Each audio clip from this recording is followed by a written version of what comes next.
Hi, I'm Dr. J, and welcome to 5-Minute Fridays. I have a background of a master's in human performance and a doctorate in sport and performance psychology. This week, we're going to talk about factors that affect running speed. Please like, comment, share, and subscribe for more 5-Minute Fridays with your Dr. J. Before we get talking about some of the more mechanical or technical factors that affect our speed, we're going to first look at force. So when we're talking about force, we're talking about peak force, and that would be the absolute amount of force that your body is able to generate in a directional capacity, right? And so we're looking at output over not necessarily a distance quite yet, because we're going to look at that in our next component, but our force, we're thinking about peak force, all right? So that's the absolute maximum capacity an individual is able to output. Our next component is going to be power or rate of force development, right? These are kind of interchangeable here. And so when we're talking about our rate of force development, we're talking about an amount of power generated over a specific distance or displacement, right? And so we're talking about movement. You got to be able to move with this force that you're exerting within a specific set of time, right? And so a lot of times our power or our rate of force development is going to be measured per second, right?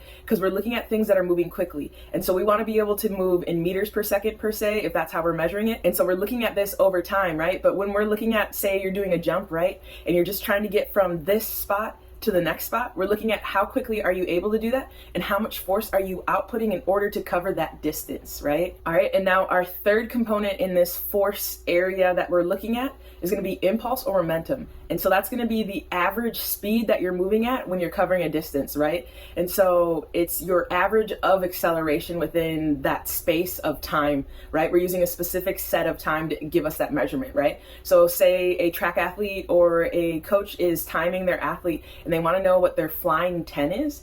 They're taking an opportunity to take a snapshot out of that individual's running capacity and see how much speed they're moving at by taking a snapshot with a clock and timing them from when they pass this point to when they pass that point and how much time it takes them to cover that distance. And that snapshot will give us an idea of the speed that they're moving at, which will actually be an average, right? Unless we're actually taking the acceleration phase of the running, and then we're getting an accelerative velocity measurement, right? Versus that momentum or that intermediate speed snapshot within the fly. So now that we've covered some of the factors affecting the force components, we also need to keep in mind that speed is crucial when we look at athletics as a whole, right? Every sport has a need for speed within some capacity or within some skill aspect, right? Even with golfers, we're looking at how quick are they able to work through their swing in order to put speed on the ball, and we're looking at the club head speed, right? When we think about sports that involve running, you need to be able to move in multiple directions, but you also need to be able to do that quickly, right? And you need to be able to change those directions, or you need to be able to exert that force quickly so that you can continue to move to the next component of that athletic event, right? Let's look at the technical aspects that affect our speed as well, which includes our time spent accelerating. It includes our maximum force capacity. It includes our stride length and stride frequency, and it includes our running mechanics. All of those things matter when we're looking at how speed is easily accessed or how we can access that speed to utilize it to our benefit within our sport. All of these play a crucial factor into the ability of an athlete to utilize their speed capabilities, right? And so sometimes it's not the absolute speed that one is able to get to, it's how you're able to use that speed within your sport, right? You need to be able to kind of manipulate the speed that you move at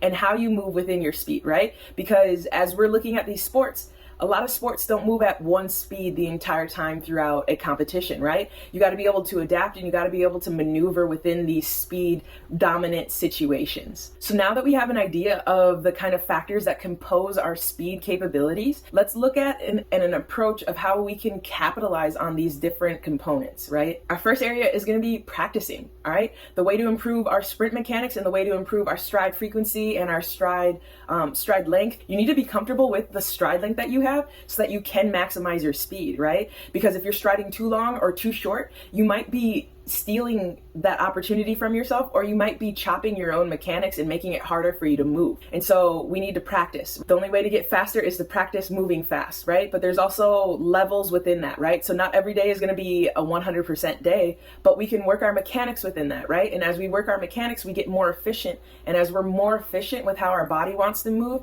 and how we're able to utilize these different types of techniques when it comes to running, we'll be able to improve our speed and we'll be able to get up to speed much quicker. Our next area is going to be strength training. We want to be able to increase our absolute peak force capability so that we can put more force down. And as we look at that equation that was posted with our power output, we need to be able to utilize force over a distance within a set amount of time, right? We want to be able to get that force accessible or force utilized as quick as possible to get that change and to create that acceleration, right? And so strength training allows us to become hardier and more resilient.